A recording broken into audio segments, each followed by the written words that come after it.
Howdy y'all. I figured before I abandon my current toy museum for the new and improved lair, I'd give you all a quick tour. And if you haven't seen the place I'm moving to, I'll add a link on screen now. So I'm currently in a 200 square foot space, but I will soon be upgrading to a 2,000 square foot shop. It's going to be amazing, and I will finally be able to put my big toys on display with all of these toys.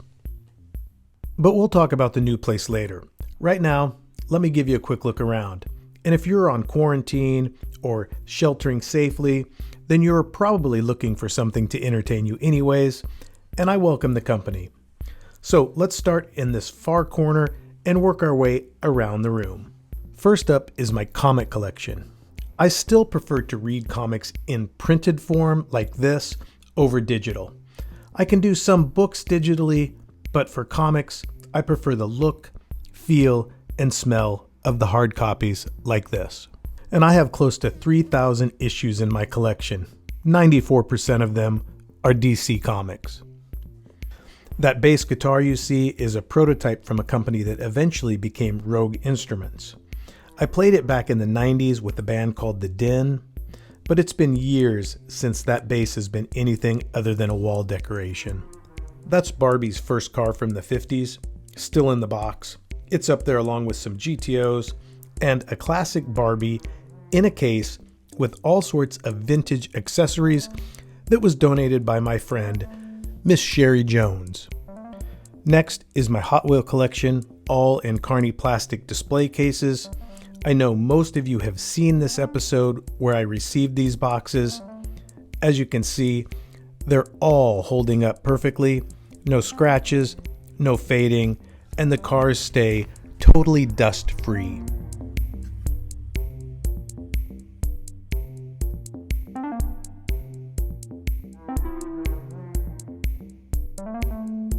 Okay, over here is where I display all of my Western and Star Wars stuff. I sort of tried to divide the room with one side being superheroes and the other side being Star Wars and cowboy related items because I film for Jedi TV against this wall.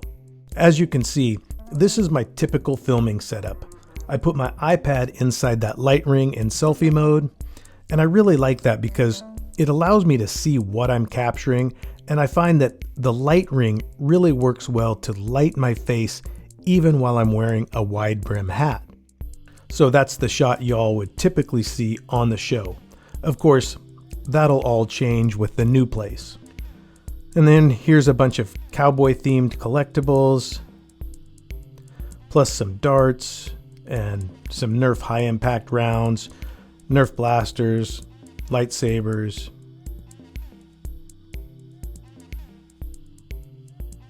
Some vintage Star Wars vehicles.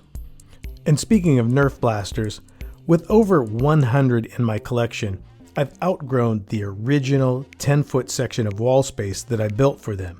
And you can see that great wall building adventure by clicking the link on screen. There's some guitars on this wall, a K that belonged to my Aunt Marilyn in the 1950s, a vintage Kalamazoo amp from that same era, then my Les Paul Studio.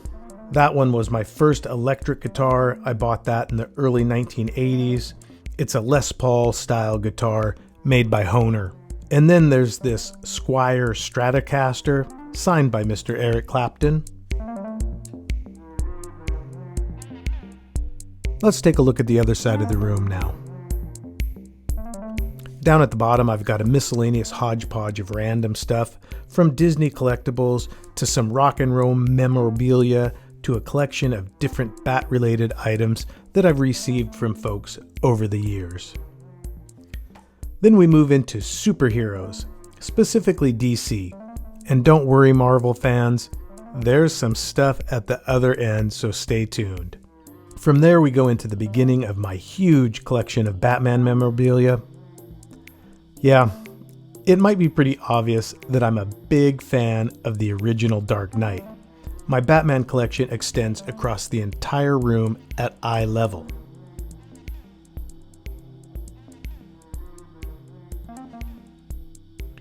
Of course, the Lego shelf includes other heroes in genres including Mystery Incorporated, which if you're a fan of Scooby and his gang, I highly recommend you take a look at my review of the Playmobil Mystery Incorporated set, linked on screen now. And more Batman in the 12-inch section, along with some other DC characters, and an Oscar Goldman. I want you to leave me a comment down below if you know what show he comes from. And then there's a Storm from Marvel's X-Men, more Batman and DC memorabilia, some DC heroes, Spider-Man, and a Playmobil set along with some miscellaneous characters from all sorts of genres. Next is some Star Trek and Teenage Mutant Ninja Turtles, Power Rangers. My plan is to have all this stuff more compartmentalized in the new space so that the genres aren't all bunched together like this. And I'll definitely have more room to spread out and do that at the new place. So this is my gaming area. It's all Nintendo, and it's also where I stream all of my favorite shows too. You can see me, I'm filming with my little Osmo Pocket. Check out my review of that camera on screen now. That's my laptop. I used to edit quite a bit with Video Studio on that laptop, but I've switched over to editing with LumaFusion on my iPad, and I've been doing that for about a year now. There's some of my dress hats.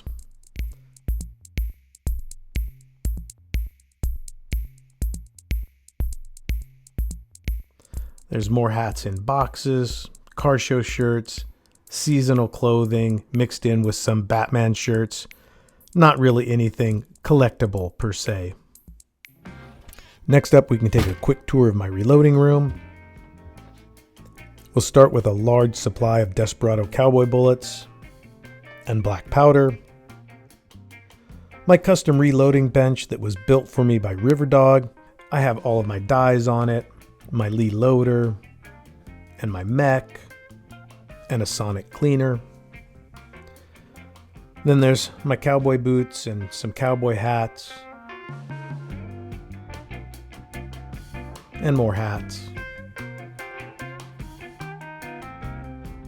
Some of my percussion revolvers.